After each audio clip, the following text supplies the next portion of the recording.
সুপ্রভাত বন্ধুরা, আজ হলো 12 সেপ্টেম্বর 26 ভাদ্র শুক্রবার। আজকের সকালের বিশেষ বিশেষ খবরগুলি হলো, আজ থেকে বরাক উপত্যকার কাটিগড়া সমষ্টিতে শুরু হচ্ছে উচ্ছেদ অভিযান। সকাল 11টা থেকে শুরু হবে উচ্ছেদ, বললেন বিধায়ক কমলাক্ষ দে পুরকায়স্থ। উদারবন্দের দুধ পাতিলে বিদ্যুৎস্পৃষ্ট হয়ে মৃত্যু ঘটল এক তরতাজা যুবকের, তীব্র উত্তেজনা। বদরপুর নবীনচন্দ্র কলেজে লিফট পরিষেবার উদ্বোধন। পরিবারে দূরত্ব বাড়াচ্ছে মোবাইল ফোন, সতর্কবার্তায় এলাহাবাদ হাইকোর্টের বিচারপতির। পরশিরা বাংলাদেশি ব্যবসায়ীর মন্তব্য ঘিরে তুলকালাম শিলচর ইটখলা বাসঘাটে, বাড়িতে রহস্যজনক বিকট আওয়াজ, গেরাও আবুবকে আটক করা হয়েছে। চিকিৎসককে দরপা-করে ভুয়ো চিকিৎসক আটকে কড়া নির্দেশ কাছাড় জেলা প্রশাসনের। এক চাঞ্চল্যকর ঘটনা, দা দিয়ে কুপিয়ে খুন স্বামী, স্ত্রী এবং সন্তানকে, তীব্র চাঞ্চল্য। তদন্তকারীদেরও তদন্তের আওতায় আসা উচিত। সিবিআই আধিকারিকদের বিরুদ্ধে মামলায় সায় সুপ্রিম কোর্টের। ফের কাঁপছে রাজপথ, উপজাতি স্বীকৃতির আন্দোলনে চাপে সরকার। নো এসটি নো রেস্ট, রাতভর উত্তাল উজান নিম্ন অসম। খালিকার নামে কাটিগড়ায় প্রেক্ষাগৃহ, বিবেকানন্দের নামে মিনি স্টেডিয়াম, মিলল প্রশাসনিক অনুমোদন। বিধায়ক কমলাক্ষের প্রচেষ্টায় 2টি প্রকল্প মঞ্জুর করল সরকার। রামকৃষ্ণনগরে পাতা বাবার ঔষধের জন্য জনসুনামি, বিশৃঙ্খলা রুখতে মাঠে রামকৃষ্ণনগর প্রশাসন। বার্জ ভেঙে শিলচর মেহেরপুরে ব্যাহত পানীয় জল সরবরাহ, কার্যালয়ে ঘেরাও সহ সড়ক অবরোধের হুমকি। হাইলাকান্দির গ্রামাঞ্চলে বিশুদ্ধ পানীয় জলের হাহাকার, স্তব্ধ জল জীবন মিশন। এবং থাকবে আজকের বরাক উপত্যকার 3 জেলার আবহাওয়ার খবর। তাহলে বিস্তারিত খবরে যাওয়ার আগে অবশ্যই ভিডিওটিতে একটি লাইক করে চ্যানেলটি সাবস্ক্রাইব করে পাশের বেল আইকনটি বাজিয়ে রাখবেন এবং ফেসবুক পেজটি ফলো করে ভিডিওটি অবশ্যই শেয়ার করবেন, যাতে সঠিক তথ্যগুলো সবার কাছে পৌঁছাতে পারে। এবার শুনুন আজকের খবরগুলির বিস্তারিত। প্রথম খবর, আজ থেকে বরাক উপত্যকার কাটিগড়া সমষ্টিতে শুরু হচ্ছে উচ্ছেদ অভিযান। ঘোষণা বিধায়ক কমলাক্ষ দে পুরকায়স্থের। বিধায়ক কমলাক্ষ দে পুরকায়স্থ বলেন, কাছাড় জেলার অতিরিক্ত জেলাশাসকের নির্দেশে কাটিগড়া সমষ্টির মহাদেবপুর পার্ট 3 গ্রামে দেবোত্তর সম্পত্তি দখলমুক্ত করতে উচ্ছেদ অভিযান চালানো হবে। আজ সকাল 11টা থেকে শুরু হবে উচ্ছেদ অভিযান। বিধায়ক কমলাক্ষ বলেন, যাদের বিরুদ্ধে উচ্ছেদ নোটিশ জারি করা হয়েছে তারা হলো আব্দুল গফুর, আব্দুল মালিক, নুরুন্নেসা চৌধুরী, সায়না বেগম চৌধুরী এবং ইমরানা বেগম চৌধুরী। তিনি বলেন, 26 তারিখে তাদের কাছে নোটিশ পাঠানো হয়েছিল, যাতে বলা হয়েছিল 7 দিনের মধ্যে জায়গা খালি করতে হবে, কিন্তু নির্দিষ্ট সময়ের মধ্যে কেউই আপত্তি বা জবাব দাখিল করেনি। তদন্তে দেখা গেছে তারা এখনো অবৈধভাবে জমি দখল করে রেখেছে। তাই আজ সকাল 11টা থেকে সরকারি নির্দেশ অনুসারে উচ্ছেদ অভিযান শুরু হবে, বললেন বিধায়ক কমলাক্ষ দে পুরকায়স্থ। বিদ্যুৎস্পৃষ্ট হয়ে এক যুবকের মৃত্যুকে ঘিরে উত্তেজনাকর পরিস্থিতির সৃষ্টি হয়েছে দুধপাতিল এলাকায়। মৃত যুবক উদারবন্দ কেন্দ্রের দুধপাতিল 6ষ্ঠ খণ্ডের বাসিন্দা তরমুজ আলী লস্করের ছেলে আনিস আলী লস্কর। স্থানীয়রা জানান, আনিস সকাল 9টায় ঘর থেকে বেরিয়েছিল। দুপুর আনুমানিক 2টা নাগাদ পরিবারের লোকেরা দেখতে পায় বৈদ্যুতিক লাইনের নিচে পড়ে রয়েছে আনিসের মৃতদেহ। বিদ্যুৎ বিভাগের গাফিলতিতে ঘটনাটি ঘটেছে বলে অভিযোগ স্থানীয়দের। এই ঘটনার খবর ছড়িয়ে পড়তে এলাকায় উত্তেজনাকর পরিস্থিতির সৃষ্টি হয়। খবর পেয়ে আধা সামরিক বাহিনীকে নিয়ে ঘটনাস্থলে ছুটে আসে শিলচর সদর পুলিশ। উত্তেজিত জনতাকে বোঝানোর চেষ্টা করেও ব্যর্থ হন। স্থানীয়রা জেলা আয়ুক্ত বা বিভাগীয় আধিকারিক সরেজমিনে আসার দাবিতে অনড় থাকেন। এতে পুলিশ মৃতদেহটি উদ্ধার করে নিয়ে যেতে পারেনি। সন্ধ্যা 6:30 নাগাদ শেষ ঘটনাস্থলে ছুটে আসেন এপিডিসিএল এর এজিএম বিপ্লব দাস। তিনি এসে স্থানীয়দের সঙ্গে কথা বলে বিভাগীয় তরফে মৃতের পরিবারকে 4 লক্ষ টাকা ক্ষতিপূরণ প্রদানের আশ্বাস দিলে স্থানীয়রা তাদের দাবি থেকে সরে আসেন। পরে আনিসের মৃতদেহ উদ্ধার করে নিয়ে যায় পুলিশ। তদন্তকারীদেরও তদন্তের আওতায় আসা উচিত। সিবিআই আধিকারিকদের বিরুদ্ধে মামলায় সায় সুপ্রিম কোর্টের। কখনো কখনো তদন্তকারীদেরও তদন্তের আওতায় আসা উচিত। বেনিয়মে অভিযুক্ত 2 সিবিআই আধিকারিকের বিরুদ্ধে মামলা দায়েরে সায় দিয়ে তাৎপর্যপূর্ণ মন্তব্য সুপ্রিম কোর্টের। শীর্ষ আদালতের পর্যবেক্ষণ, তদন্তকারীরা তদন্তের আওতায় আনলে সার্বিক সিস্টেমের উপর সাধারণ মানুষের আস্থা অক্ষুণ্ণ থাকবে। শিলচর ইটখলার বিতর্কিত ব্যবসায়ী আবুব মজুমদারের বাড়ির উল্টো দিকে তারই ভাড়া নেওয়া গুমটিঘরে বিকট আওয়াজ। জমায়েত প্রতিবেশীদের বাংলাদেশি বলে গালিগালাজের অভিযোগ, উত্তেজিত মানুষের উত্তাল বিক্ষোভ। বৃহস্পতিবার রাতে এই ঘটনাবলীকে কেন্দ্র করে ব্যাপক উত্তেজনা সৃষ্টি হল ইটখলার বাসঘাটে। DIG Kankanjyoti Saikia, police super নমল মাহাতাকে পুলিশ বাহিনী নিয়ে আসতে হল ঘটনাস্থলে।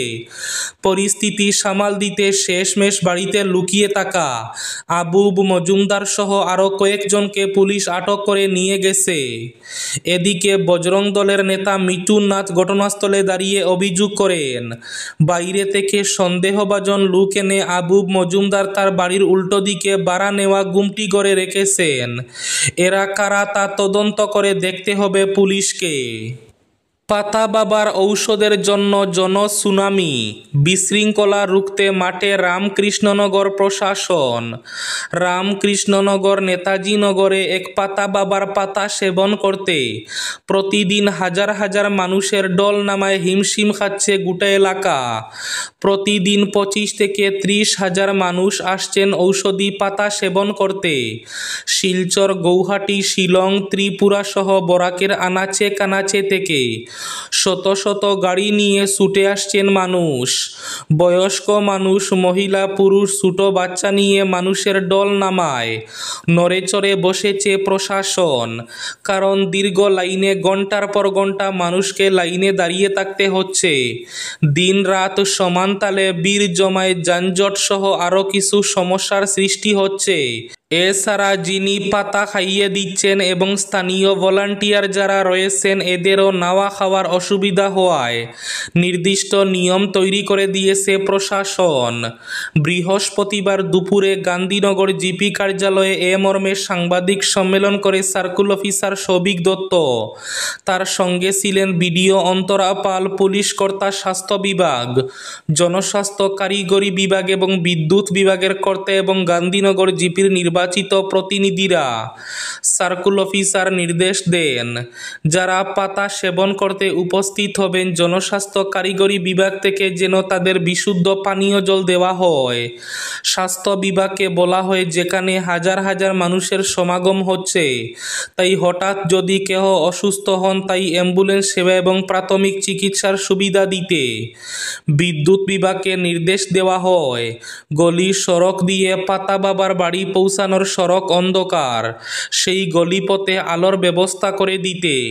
পুলিশ প্রশাসনকে বলা হয়, শত শত গাড়ির ভিড় হওয়ায় ট্রাফিক ব্যবস্থায় উদ্যোগ নিতে।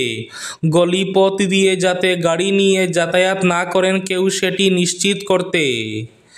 সকাল 9:30 থেকে দুপুর 2টা অবধি এবং বিকেল 3টা থেকে সন্ধ্যা 7টা অবধি মানুষ ঔষধি পাতা সেবন করতে পারবেন।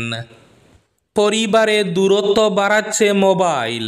সতর্কবার্তায় এলাহাবাদ হাইকোর্টের বিচারপতির।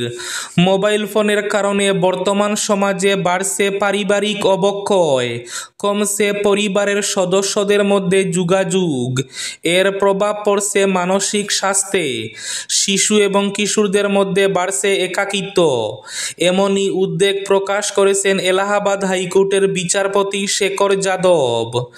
এক সেমিনারে বিচারপতি যাদব বলেন, বাবা মায়েদের উচিত সন্তানের সঙ্গে খোলামেলা কথা বলা। তিনি সতর্ক করে দেন, সন্তানের উপর চাপ সৃষ্টি করা যাবে না। বিশেষ করে ডাক্তার বা ইঞ্জিনিয়ার হওয়ার জন্য জোর করা উচিত নয়। প্রত্যেক শিশুকে নিজের মতো করে ভবিষ্যৎ গড়ার স্বাধীনতা দিতে হবে। দা দিয়ে কুপিয়ে খুন স্বামী, স্ত্রী ও সন্তানকে। তীব্র চাঞ্চল্য। রাজ্যের শিবাজারের এক চাঞ্চল্যকর ঘটনা। বৃহস্পতিবার রাতে নারিকলি মন্দিরের সামনে দা দিয়ে কুপিয়ে মারা হয়েছে ৩ জনকে। অজ্ঞাত পরিচয় দুষ্কৃতীরা এই ঘটনাটি ঘটিয়েছে। নৃশংস এই খুনের কাণ্ডে প্রাণ হারিয়েছেন একই পরিবারের ৩ জন। নিহতরা হলেন দীপক নাথ, প্রতিমা নাথ ও ধৃতিরাজ নাথ। মৃত ধৃতিরাজ নাথ ৭ম শ্রেণীর ছাত্র ছিল। প্রতিমা নাথ ও ধৃতিরাজ নাথের মৃতদেহ ঘরের ভেতর থেকে উদ্ধার করা হয়েছে। দীপক নাথের মৃতদেহ বাড়ির উঠোনে পাওয়া গেছে। পুলিশ ঘটনাস্থলে উপস্থিত হয়ে তদন্ত শুরু করেছে। ঘটনাটিকে ঘিরে গোটা এলাকায় চরম উত্তেজনা ছড়িয়েছে। বদরপুরের ঐতিহ্যবাহী নবীনচন্দ্র কলেজে গতকাল লিফট পরিষেবা চালু হয়েছে। ফিতা কেটে এ পরিষেবার আনুষ্ঠানিক উদ্বোধন করে কলেজের স্নাতক ৫ম সেমিস্টারের বিশেষভাবে সক্ষম ছাত্র কিষান বড়ুয়া। এ উপলক্ষে আয়োজিত অনুষ্ঠানে বক্তব্য পেশ করেন অধ্যক্ষ ডক্টর মর্তুজা হোসেন। তিনি বলেন, কলেজে ১৭ জন পড়ুয়া বিশেষভাবে সক্ষম। তাদের অবয়স্ক শিক্ষক শিক্ষিকাদের সুবিধার্থে এই লিফট চালু করা হয়েছে। তিনি বলেন, অনেক সময় ক্লাসে অনেক মেয়েরা অজ্ঞান হয়ে পড়ে, তাই তাদের ৪ তলা থেকে নিচে নামানোর জন্য এই লিফট ব্যবহার করা হবে। ২৬-এর বুট এগিয়ে আসতেই উপজাতির স্বীকৃতি দাবিতে আন্দোলনও চাঙ্গা হয়েছে। উজান অসমে রাজপথে নেমে আন্দোলন করেছে মরান জনগোষ্ঠীর লোকেরা। নিম্ন অসমে পথে নেমেছে কোচ রাজবংশী জনগোষ্ঠী। রাজ্যের বিজেপি সরকার যখন এ নিয়ে চাপের মুখে রয়েছে, তখন বুধবার রাতে গোলকগঞ্জে কোচ রাজবংশীদের শান্তিপূর্ণ মিছিলে পুলিশের বর্বরতায় ঘটনায় আরও ব্যাকফুটে সরকার। বিভিন্ন জাতীয়তাবাদী সংগঠন ঘটনার তীব্র নিন্দা করছে। No ST no rest. রাতভর উত্তাল উজান নিম্ন Assam. No ST no rest. এই দাবিতে এবার উত্তাল উজান ও নিম্ন অসম। ধুবড়ীতে বুধবার রাতের বিশাল মিছিলের উপর পুলিশের লাঠিচার্জের প্রতিবাদে বৃহস্পতিবার বন্ধের আহ্বান জানিয়েছিল কোচ রাজবংশী ছাত্র সংগঠন আক্রাসু। এই বন্ধে অচল হয়ে পড়ে জনজীবন। পরিস্থিতি সামাল দিতে মুখ্যমন্ত্রী হিমন্ত বিশ্ব শর্মার নির্দেশে গতকাল রাতেই ধুবড়ীতে চলে আসেন মন্ত্রী জয়ন্ত মল্ল বড়ুয়া। তিনি এদিন জানিয়েছেন, অভিযুক্ত পুলিশ অফিসারদের বিরুদ্ধে তাৎক্ষণিক শাস্তিমূলক ব্যবস্থা নেওয়া হয়েছে। গতকাল রাতে বিশাল প্রতিবাদী মিছিল কাঁপিয়ে দেয় উজান এবং নিম্ন অসমের শহরগুলো। কোকাপতার, ধেমাজি, শিবসাগর, তিনসুকিয়াতে গত ১ সপ্তাহ ধরে ৬ জনগোষ্ঠীর জনজাতিকরণের দাবিতে সংগ্রাম ক্রমশ তীব্র রূপ ধারণ করেছে। মিলল প্রশাসনিক অনুমোদন। কালিকার নামে কাঠিগড়ায় প্রেক্ষাগৃহ, বিবেকানন্দের নামে মিনি স্টেডিয়াম। বিধায়ক কমলাক্ষের প্রচেষ্টায় ২টি প্রকল্প মঞ্জুর। বরাকের সুসন্তান প্রয়াত কালিকা প্রসাদ ভট্টাচার্যের নামে প্রেক্ষাগৃহ হচ্ছে বরাক উপত্যকায়। কাঠিগড়া বিধানসভা কেন্দ্রের হিলারা এলাকায় কালাইন ডেভেলপমেন্ট ব্লকের পাশে নির্মাণ করা হবে ১,০০০ আসন বিশিষ্ট প্রেক্ষাগৃহ।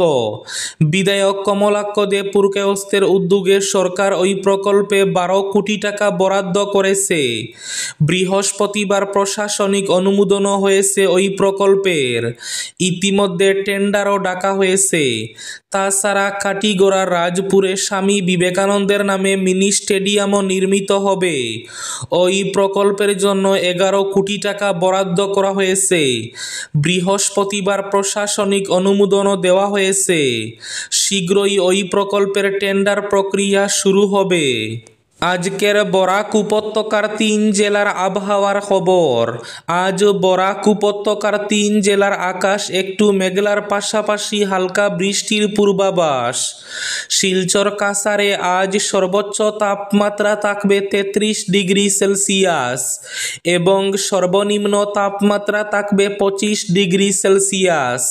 শ্রীভূমি তথা করিমগঞ্জ জেলায় আজ সর্বোচ্চ তাপমাত্রা থাকবে 33 ডিগ্রি সেলসিয়াস এবং সর্বনিম্ন তাপমাত্রা থাকবে 24 ডিগ্রি সেলসিয়াস।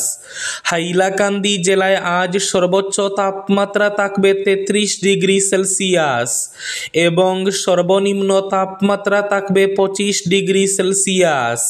এবার শেষ খবরটি। হাইলাকান্দির গ্রামাঞ্চলে বিশুদ্ধ পানীয় জলের হাহাকার, স্তব্ধ জল জীবন মিশন। হাইলাকান্দি জেলার গ্রামাঞ্চলে আজও বিশুদ্ধ পানীয় জলের জন্য তীব্র হাহাকার চলছে। রাজ্য এবং কেন্দ্র সরকারের জল জীবন মিশন প্রকল্পকে একদিকে জনগণের আশার প্রদীপ হিসাবে দেখা হলেও বাস্তবে অধিকাংশ গ্রামে একই চিত্র। নল আছে কিন্তু জল নেই। কোটি কোটি টাকা খরচ করেও পানীয় জলের অভাব দূর করতে পারেনি জল জীবন মিশন। ফলে গ্রামবাসীরা বাধ্য হয়ে এখনো নালা, কুয়া কিংবা ঝর্ণার অপরিশোধিত জলের উপর নির্ভরশীল। এদিকে বার্জ ভেঙে শিলচর মেহেরপুরে ব্যাহত পানীয় জল সরবরাহ, কার্যালয়ে ঘেরাও সহ সড়ক অবরোধের হুমকি। Silchar Meherpur GP level water supply and sanitation committee বনাম জনস্বাস্থ্য এবং কারিগরি বিভাগের দ্বিতীয় সংমণ্ডলের তরজে এ মুহূর্তে শহরের অন্যতম চর্চার বিষয়। কারণ বিভাগীয় গাফিলতিতে বৃহত্তর মেহেরপুর এলাকার পানীয় জল সরবরাহ ব্যবস্থা সম্পূর্ণরূপে ভেঙে পড়েছে। পানীয় জলের অভাবে পরিবারগুলোর দুরবস্থায় গোটা এলাকায় এখন তীব্র অস্থিরতার ক্ষোভ বাড়ছে। এই ছিল আজকের সকালের বিশেষ খবরগুলি। ভিডিওটি অবশ্যই লাইক করে শেয়ার করে দেবেন।